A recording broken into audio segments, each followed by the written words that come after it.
Greetings, fellow humans. Katrina here.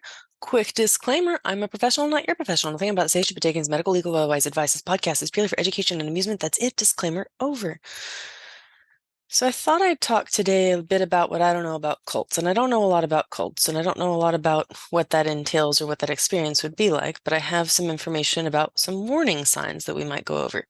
And first, I want to start off with a quote from Margaret Singer. You can Google her, but she has a PhD. She says, potentially unsafe groups or leaders come off very nice at first. They go for vulnerable people who are looking for answers, lonely, what you'd call, quote, normal people. They're very good at what they do and can get people to believe anything. You might think you'd never get taken in, but don't bet on it. And so I thought going over some warning signs of a potentially unsafe group or leader. And there are, like I said, 10. And this comes actually from culteducation.com. They go over some warning signs, and I'll put the link in the episode details. So, the 10 warning signs. Number 1, absolute authoritarianism without meaningful accountability. That's a no good. Number 2, no tolerance for questions or critical inquiry. 3, no meaningful financial disclosure regarding budget expenses, such as an independently audited financial statement. Number 4, unreasonable fear about the outside world, such as impending catastrophe, evil conspiracies, and persecutions. Number 5, there is no legitimate reason to leave. Former followers are always wrong in leaving, negative, or even evil. Number 6, former members often relate to the same stories of abuse and reflect in a similar pattern of grievances. 7, there are records, books, news articles, or television programs that document the abuses of the group or leader. Number 8, followers feel they can never be, quote, good enough. Number 9, the group or leader of the group is always right. Number 10, the leader is the exclusive means of knowing the, quote, truth or receiving validation. No other process of discovery is really acceptable or credible. Now, let's say that you're concerned about being involved with a potentially unsafe leader. Some other things to look out for are extreme obsessiveness regarding the group leader, resulting in almost every practical consideration.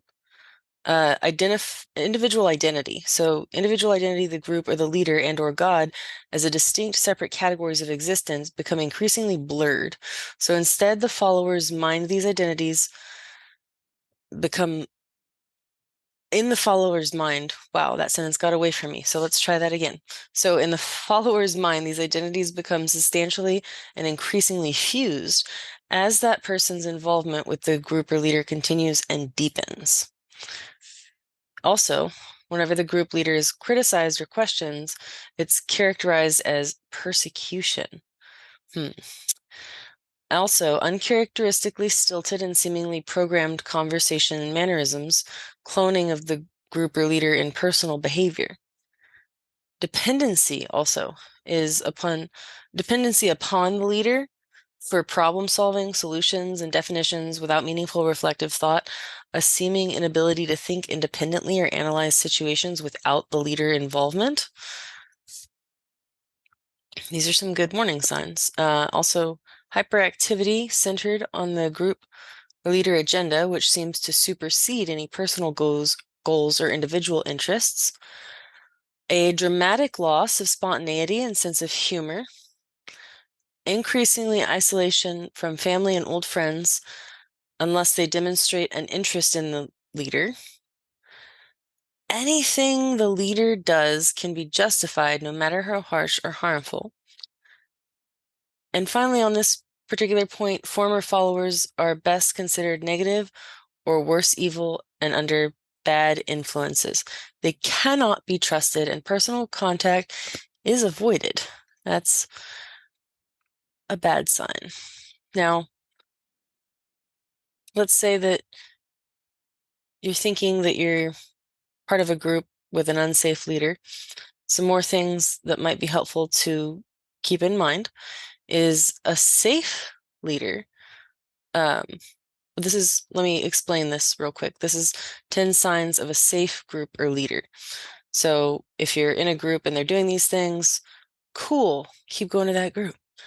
Number one, a safe group or leader will answer your questions without becoming judgmental and punitive. Two, a safe group or leader will disclose information such as finances and offer independently audited financial statement regarding budgets and expenses. Safe group leaders will tell you more than you want to know. Three, a safe group or leader is often democratic, sharing decision-making and encouraging accountability and oversight. Four, a safe group or leader may have disgruntled former followers, but will not vilify, excommunicate, or forbid others from associating with them. Five, a safe leader will not have a paper trail of overwhelmingly negative records, books, articles, and statements about them. Six, a safe group or leader will encourage family communication, community interaction, and existing friendships, and not feel threatened by those things. Seven, a safe group or leader will recognize reasonable boundaries and limitations when dealing with others. Number eight, a safe group or leader will encourage critical thinking, individual autonomy, and the feelings of self-esteem. Number nine, a safe group or leader will admit failings and mistakes and accept constructive criticism and advice. Lastly, 10, a safe group or leader will not be the only source of knowledge and learning, excluding everyone else, but value dialogue and the free exchange of ideas. So you really want to not be naive, develop a little bit of a bullshit detector. You can protect yourself from unsafe groups and leaders with that bullshit detector. Check things out, know the facts, and examine the evidence. A safe group will be patient with your decision-making process. If a group or leader grows angry and anxious just because you want to make an informed and careful decision before joining, beware. So I hope you enjoyed the information about warning signs of being in a cult and signs of a pretty much safer group or leader. And if you want to support the show, click the button on the website. I appreciate each and every one of you simply for existing.